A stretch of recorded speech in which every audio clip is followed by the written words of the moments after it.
Le jeudi 14 avril 2021, soit il y a 4 jours au moment où j'écris ce message, le professeur Jean-Bernard Fortillan a de nouveau été arrêté alors qu'il était en planque dans un hôtel à Chaudzeg, dans le Cantal, en compagnie de son épouse, suite à un mandat d'arrêt lancé à son encontre par un juge d'instruction du pôle santé publique du tribunal de Paris.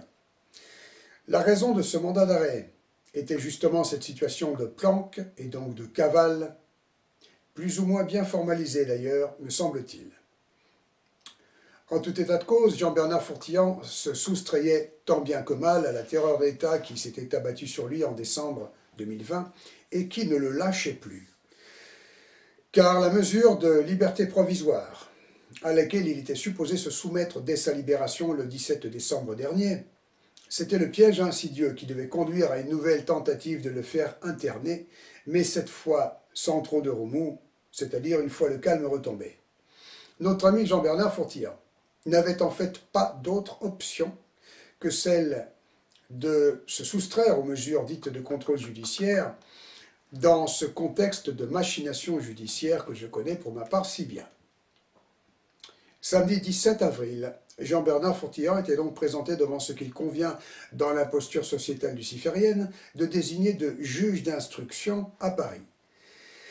Là, le parquet de Paris a bien évidemment demandé la révocation du régime de liberté provisoire et donc l'incarcération de sa proie, qui donc,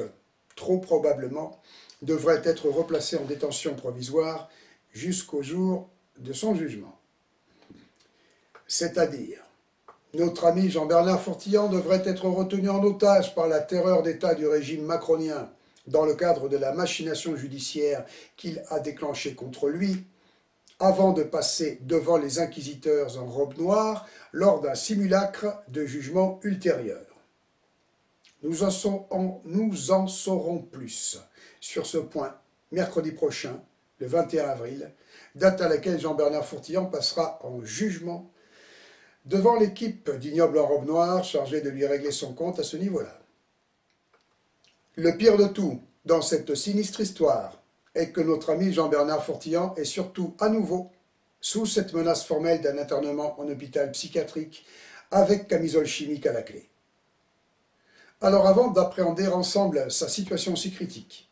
et de nous accorder avec les meilleures contre-mesures imaginables pour le tirer collectivement de là,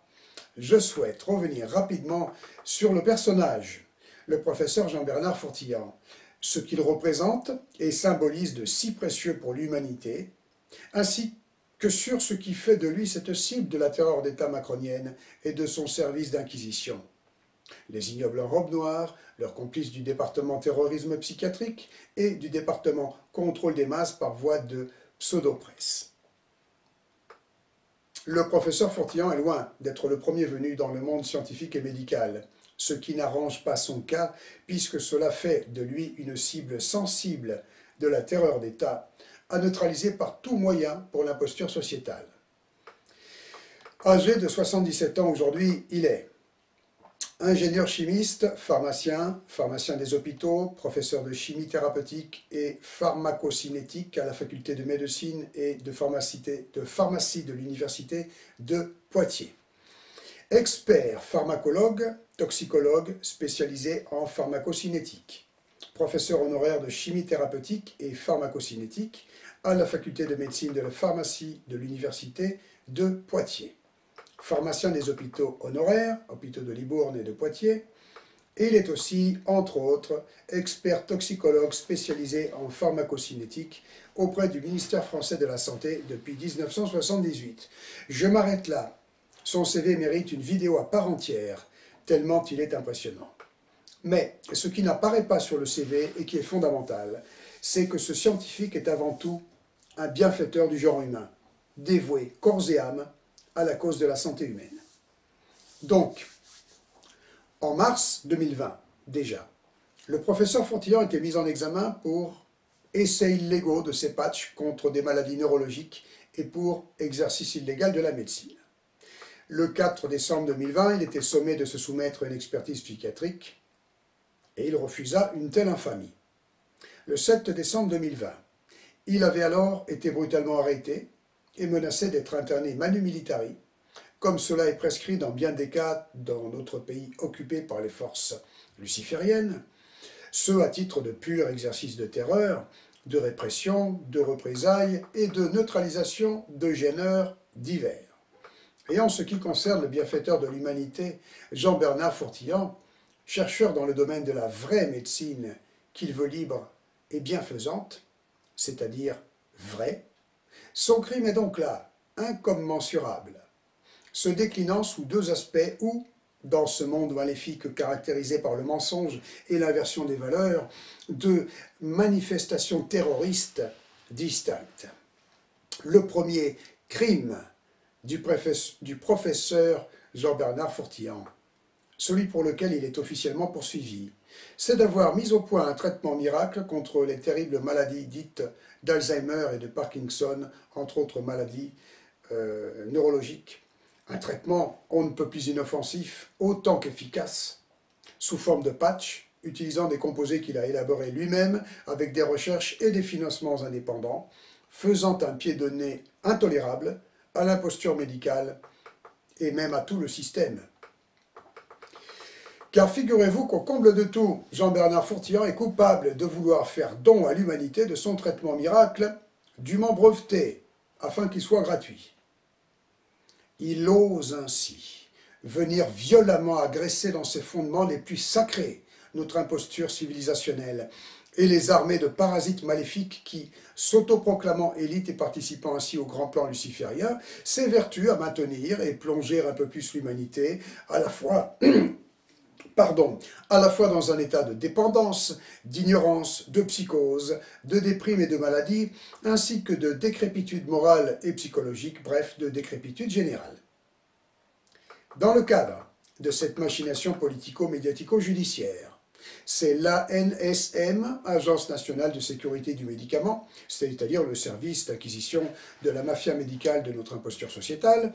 qui avait porté plainte, bien sûr, contre le professeur Fourtillant après avoir interdit qu'il puisse soigner avec ses patchs. Là où le cas, déjà bien grave, du professeur Fourtillant se corse salement, c'est lorsque, second grief de la terreur d'État macronienne envers lui, son engagement pour la cause de l'humanité le pousse à nous révéler publiquement le pot aux roses du complot de la mise en scène de pandémie de Covid-19. Jean-Bernard Fourtillant est coupable d'avoir ainsi enquêté sur les origines du pseudo-conarovirus à la mode, puis révélé, preuves à l'appui, qu'il avait bien été élaboré et breveté par l'Institut Pasteur, bien avant son opportune propagation depuis le laboratoire P4 de Wuhan en Chine, juste avant l'inauguration du dit labo par nos bonnes autorités macroniennes dites de la santé, comprenez, de la maladie. Il aurait même déposé une plainte pour crime contre l'humanité contre l'Institut Pasteur. Autre élément à charge, le scientifique ose dénoncer la dangerosité des vaccins à travers de nombreuses publications, parmi les quelques 400 publications scientifiques qu'il totalise tout de même dans de multiples revues spécialisées. Là, forcément, comme à chaque fois qu'un membre de l'imposture civilisationnelle, surtout d'un tel calibre, se confronte à sa vraie nature maléfique et ose se retourner avec courage contre ses mensonges et ses odieuses manigances et trahisons, mettant en jeu ses propres acquis sociétaux et ayant un tel crédit au vu de son impressionnante stature, la répression la plus radicale et violente est de mise.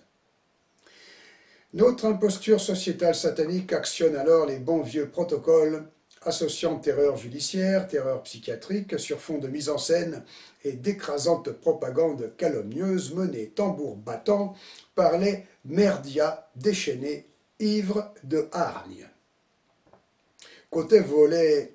terrorisme psychiatrique, c'est le préfet du Gard qui, en décembre 2020, a ordonné l'internement du professeur Fourtillant, carrément, à l'occasion de sa première arrestation. La mesure terroriste semblait d'autant plus impérieuse qu'en cette période ô combien cruciale et sensible du déroulement de ce complot contre l'humanité à travers la mise en scène de pandémie de conarovirus, Jean-Bernard Fourtillant risquait de tout faire capoter. J'attire d'ailleurs votre attention, avant de poursuivre, sur le fait que c'est plus que jamais le cas. Car, mes chers amis, la nouvelle odieuse de l'enlèvement du professeur Jean-Bernard Fortillan, de nouveau otage de la terreur d'État macronienne, doit être le déclencheur de notre réveil collectif et de notre rébellion contre l'occupant et ses infâmes manigances terroristes. Ce avant qu'il ne soit trop tard pour lui, mais aussi trop tard pour nous toutes et tous. Donc, ce qui a provisoirement sauvé le professeur Jean-Bernard Fortillan en décembre 2020, alors officiellement mis en examen dans le cadre de ses extraordinaires travaux et découvertes sur les maladies neurologiques comme celle d'Alzheimer et de Parkinson, eh bien c'est la levée de boucliers de centaines de milliers au moins de soutiens indignés à une période si sensible pour l'occupant et l'ennemi intérieur qu'il valait mieux pour eux tout entreprendre pour ne pas faire plus de vagues autour du noble personnage et donc de ses révélations explosives. Car ce qui préoccupait le plus les terroristes macroniens, c'était évidemment les dites révélations explosives du professeur Fortillan à propos de l'implication criminelle de l'Institut Pasteur et donc de nos bonnes élites sanitaires et dirigeantes, ces traîtres abjects, ces criminels contre l'humanité, dans ce qui apparaissait alors trop formellement comme étant une offensive de guerre biologique contre l'humanité entière et non pas une crise sanitaire. Plus problématique encore, ces révélations faites au journal France Soir et dans le documentaire Hold Up venaient d'un éminent scientifique au CV impressionnant, et non de ce qu'il est convenu chez les collabos de désigner de complotistes ou conspirationnistes primaires ou autres cyberactivistes en mal d'attention ou de distraction. Raison pour laquelle mieux valait commencer par une machination médiatico-judiciaire sur un autre thème, celui des patchs, afin, avant tout, de prendre Jean-Bernard Fortillan dans la toile d'araignée des ignobles en robe noire, puis de mettre en scène son profil de détraqué mental, bon pour la camisole chimique. Une fois la neutralisation effective du professeur Fortillan, eh bien si ces dénonciations sur l'origine du Covid-19 venaient à faire plus de bruit, l'essentiel aurait été fait pour qu'il ne s'agisse plus des révélations explosives d'un scientifique de premier rang, mais des élucubrations d'un désaxé dûment interné et traité. Le crime organisé luciférien, qui occupe notre pays et nos institutions, a donc lâché du lest en considérant le soutien extraordinaire que le peuple manifestait à très juste titre au professeur Fortillan. Maintenir la pression consistait en effet en une erreur stratégique, le cas Fortillan étant de toute façon une très dangereuse épine dans le pied de ce crime organisé et de son complot de mise en scène pandémique. Cependant, le crime organisé luciférien sait bien que les élans de soutien populaire, trop concentrés dans le monde virtuel, ont un effet qui retombe aussi vite